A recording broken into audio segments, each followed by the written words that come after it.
بسم اللہ الرحمن الرحیم۔ اقبال نظم شکوہ سے ہم چند اشعار جو ہے نا پیش کر رہے ہیں۔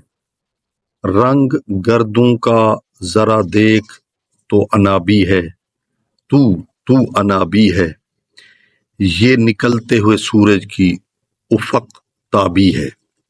گردوں آسمان، انابی سرخ، نکلتا ہوا سورج، برے دنوں کے دور ہونے کی علامت، یعنی سورج کا نکلنا یہ برے دنوں کے دور ہونے کی علامت ہے۔ افق تابی، آسمان کو روشن کرنے کا عمل۔ اب اس کا مطلب کیا ہے؟ ذرا غور سے دیکھ کر آسمان کا رنگ بڑی تیزی کے ساتھ انابی ہوتا جا رہا ہے، مطلب سرخ ہوتا جا رہا ہے۔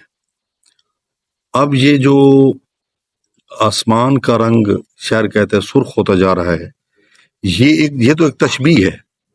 اس کا مقصد کیا ہے؟ اس کا مقصد یہ ہے کہ اندھیری شب کے بعد، اندھیری رات کے بعد سویرا نمودار ہونے والا ہے۔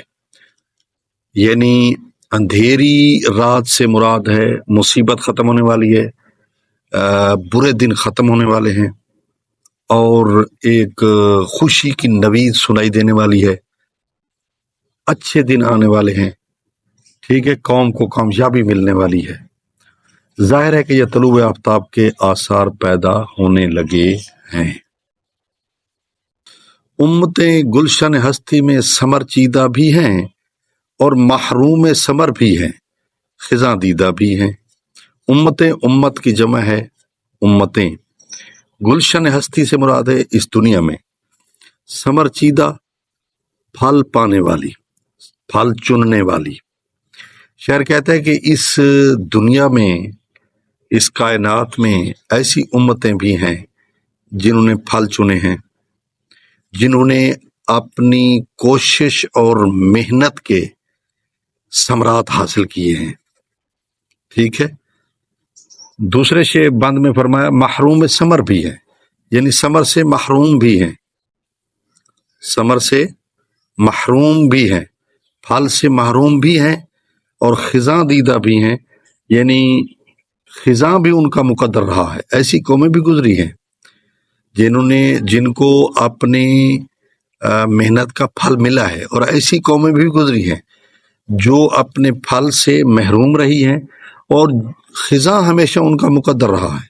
یعنی مختلف قوموں کے مختلف مقدر رہے ہیں، قسمت رہی ہے۔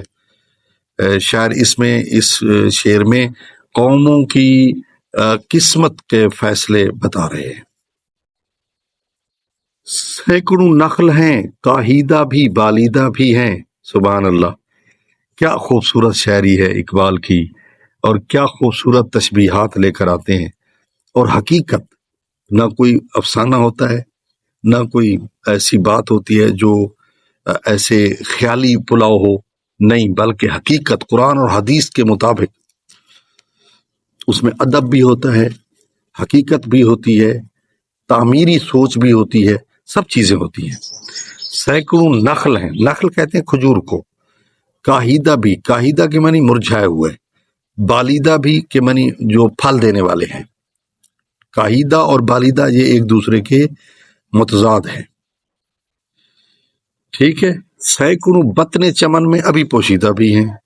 بطن چمن یعنی چمن کی جو زمین ہے اس کو کہتے ہیں بطن چمن، یعنی ویسے تو بطن کا معنی ہوتا ہے پیٹ، لیکن چمن سے مراد، بطن سے مراد یہاں جو ہے وہ اس ہمارے وطن کی مٹی ہے، ہمارے وطن کی زمین ہے، جس میں کافی چیزیں چھپی ہوئی ہے۔ شاعر کہتے ہیں ابھی تم اگر محنت کرو تو ہماری زمین سونا اگل سکتی ہے، مختلف ایسی چیزیں ہیں جو اللہ کی پوشیدہ ہیں اس زمین میں، تم اپنی صلاحیتوں کو جو ہے نا بروکار لاؤ اور ان کو نکالو، ایسے ایسے بیج ایجاد کرو، ان کو ڈالو، اچھے میوے، اچھی فصلیں، اچھے باغات، اچھی چیزیں آپ ان سے لے سکتے ہیں۔ تو دعا ہے کہ اللہ تعالی ہم سب کو اقبال کے کلام کو سمجھنے اور اس پر عمل کی توفیق نصیب فرمائے۔ السلام علیکم ورحمۃ اللہ.